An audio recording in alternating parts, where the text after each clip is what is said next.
revue de presse d'Europe 1, Olivier Delagarde. On commence par un beau coup journalistique. Oui, une interview de Donald Trump par nos petits amis de Paris Match. À l'occasion de sa visite éclair pour la réouverture de Notre-Dame, Manon Kérouil-Brunel a obtenu un entretien avec le futur président américain. Alors ensuite, pas de scoop stratosphérique. Trump considère notre pays comme un ami et un allié, nous voilà rassurés. Nous allons faire beaucoup d'affaires avec la France, promet-il. Vous nous vendez déjà vos merveilleux vins et champagnes.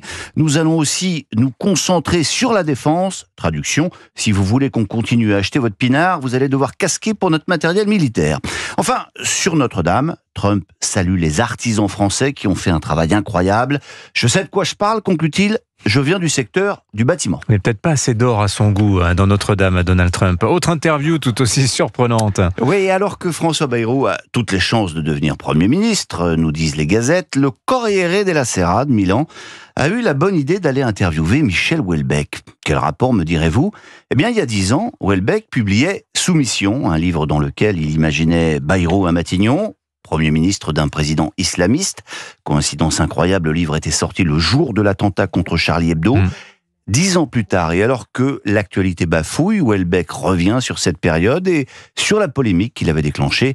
L'écrivain explique qu'à l'époque, il s'était promené dans le hall de l'université Censi à Paris et se rappelle avoir été marqué par le nombre de filles voilées et des affiches appelant déjà au boycottage des universitaires israéliens. C'était en 2014. Allez, on reste en Italie et on continue à parler littérature. Avec une découverte incroyable. 2000 pages d'Alexandre Dumas.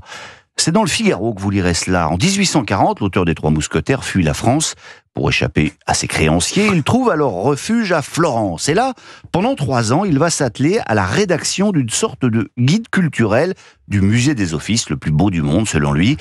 À l'époque, la vie de Dumas est à elle seule déjà un roman et raconte Éric Biétry-Rivière. Alors qu'il tente une escapade à Venise, il est arrêté, risque les galères. Il sera finalement simplement expulsé et se remettra de ses émotions en se saoulant la gueule au champagne avec Stendhal. Cette mésaventure, dit-on, lui inspirera l'histoire d'Edmond Dantès. Enfin dégrisé, il publie son guide des offices sous forme de carnet à destination de la bonne société européenne. Et ce qui est incroyable, c'est que cette somme va tomber dans l'oubli. 7 volumes sont donc republiés cette année pour la première fois depuis plus de 150 ans par les éditions du Chêne. Allez, on en vient à la politique. Et l'actualité, c'est ce sondage du Figaro Magazine qu'on évoquait très brièvement hier, il venait juste de tomber. Sondage intéressant qui tente à démontrer que, contrairement à ce que beaucoup de commentateurs pensaient, la censure votée par le RN profite à Marine Le Pen. Elle creuse l'écart dans l'hypothèse d'une présidentielle créditée de 36 à 38% des voix au premier tour. Commentaire de Cécile Cornudet des Échos. Aujourd'hui, s'il devait y avoir une présidentielle, on aurait toutes les chances de se retrouver avec un second tour Le Pen-Mélenchon, ce qui ne ferait absolument pas les affaires des autres, et notamment des socialistes. D'où cette stratégie pour eux de trouver un accord de gouvernement afin de gagner du temps et de repousser le spectre d'une élection anticipée. Toujours sur ce thème, Signalons que Valeurs Actuelles publie cette semaine une longue interview de Marine Le Pen. Interrogée sur le vote de la censure, la patronne du RN explique: pour la première fois, le RN a permis de faire respecter la volonté de ses électeurs. Rien ne peut se faire sans nous. Et puis toujours sur le site de Valeurs Actuelles, l'hebdomadaire nous annonce aussi que Louis Sarkozy se lance en politique. Le fils de l'ancien président multiplie les réunions avec Rachida Dati, Sébastien Lecornu ou encore Bruno Retailleau, nous explique l'hebdomadaire. Et puisque l'on parle des fils et de leur père, cette question maintenant, parlez-vous l'ado ? Ah oula.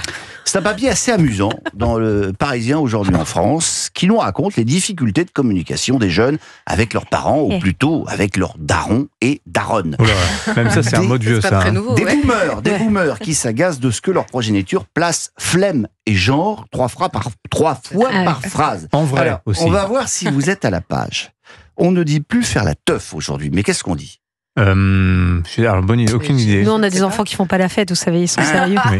Un thème, on fait un thème. Ah bon Ça évite. Un thème ? Oui, ça évite la gênance. Oui, la gênance. La oui. gênance, On ouais. ne prend plus son téléphone, mais Son Bigot, non toujours. son bigot ou son pénave. Son pénave, d'accord. Voilà. Oui. Si je vous dis, ouais, je suis choc-barre, t'as d'être ça, qu'est-ce que ça signifie ? Ouais, je suis choquée, t'as vraiment été Cartonné. super cartonné, t'as Bon. été... Ouais. Bah, je sais pas, parce qu'il n'y avait pas la traduction. On l'avait en direct. Bon, mais tout ça, évidemment, ne facilite pas la communication intergénérationnelle. Commentaire d'Annick, 74 ans, avec une petite pointe d'accent bourgeois, précise Elsa Marie. La dernière fois, mon petit-fils m'a dit « J'ai du mal à pécho, je n'ai rien compris ».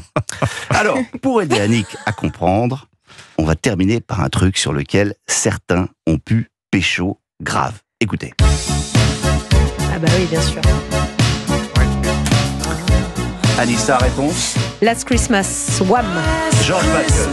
Alors, pourquoi est-ce que je vous fais écouter ce tube intergalactique?